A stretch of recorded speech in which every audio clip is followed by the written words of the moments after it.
Hai, jumpa lagi dengan saya. Sebelum saya menjelaskan tentang pengertian host, terlebih dahulu perkenalkan nama saya. Nama ya Arlas ya, NPM 19053 11004, jurusan Fisika, semester 4. Pengertian host adalah kemampuan menerapkan pengelolaan dalam kegiatan dan menyatukan kembali atau menunjukkan suatu hal. Atau host merupakan sebuah konsep pendidikan yang didasarkan pada taksonomi atau memerlukan kemampuan dalam berpikir. Nah, di sini memerlukan yaitu namanya satuan yaitu 4x ditambah 5y sama dengan 110. 5x tambah 4y sama dengan 115. X tambah y hasilnya 0. Masuk kita pada contoh kedua yaitu sebuah pemasangan listrik yang hambatannya R atau satuannya menggunakan sumber tegangan 10F. Pemasangan digunakan untuk memanaskan 1 liter air dari 10 Celcius hingga 70 Celcius. Jika 70% kalor yang dihasilkan pemasangan diambil di air, maka waktu yang diperlukan adalah sekon. Jika kalor yang dihasilkan pemasangan 80% diambil dari air, maka waktu yang diperlukan dari antara energi dan kalor yaitu F2 per R T sama dengan M kali C delta sama dengan M kali C delta R per F2T. T sama dengan 1 kali 4200 dikali 70 kurang 10 R per 70 R 70 per 100 T yang hasilnya yang dihasilkan yaitu T 3600 R. Jika kalor yang diambil 80%, maka waktunya yaitu T2 sama dengan M kali C delta R per F2. T2 sama dengan 1 kali 4200 kali 70 dikurang 10. Maka yang diperlukan satuannya yaitu R. 70 per 100 dikali 100 yaitu T2 sama dengan 3150 R atau satuannya. T2 sama dengan 7 per 8 T. Nah, masuk kita pada bagian contoh kedua yaitu sebuah mesin Carnot menerima 2500 J atau Joule dari reservoir panas dan melepaskan 150 Joule pada reservoir dingin sehingga memiliki efisiensi N. Jika mesin Carnot tersebut menerima 2500 J dari reservoir panas dan melepas aquation air 1750 pada reservoir dingin, nilai efisien mesin Carnot tersebut dibandingkan dengan efisiensi awal adalah N1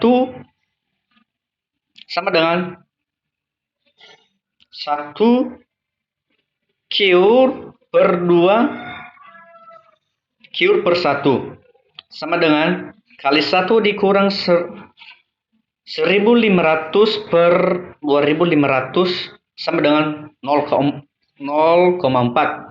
N2 sama dengan dikali 1 dikurang Cure 2 per Cure 1. Nah, hasilnya 1 dikurang 1750 per 2500 yaitu sama dengan 0,3. N2 sama dengan T per 4 N1 sama dengan 3 per 4 N. Masuk kita pada contoh bagian keempat yaitu perhatikan pernyataan-pernyataan di bawah ini. 1. Seorang anak yang berlari di tempat melakukan usaha yang menilai 0. Dan kedua, seorang yang berenang dari satu sisi kolam ke sisi kolam yang lain melakukan usaha yang nilainya positif. Ketiga, seorang anak yang berlari mengelilingi lapangan sebanyak 5 kali melakukan usaha yang menilainya 0 karena posisi awal dan akhirnya sama. 4. Seorang yang sedang berjalan dari kelas menuju ke teman Nyataan di atas manakah pernyataan yang benar? 5 dikali 1, 5, 1, 2, dan 3, 6, 1, dan 3, 7, 2, dan 4, 8, 4. Melakukan usaha yang menilai positif dari pernyataan-pernyataan tersebut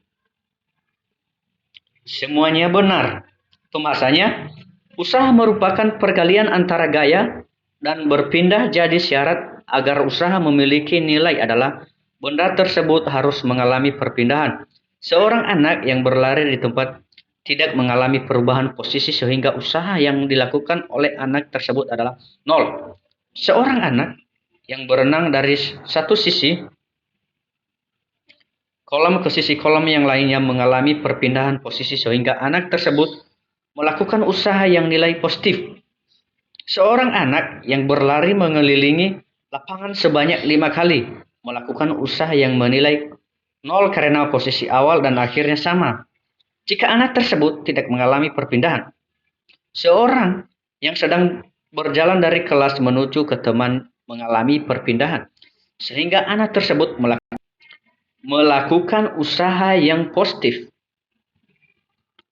Nah, contoh terakhir atau nomor 5, jika kuat medan magnet di titik P besar B, maka kuat medan magnet pada titik Q adalah pembahasan.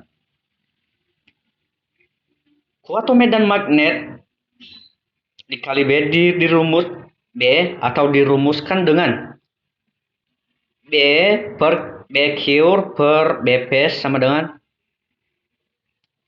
N OI per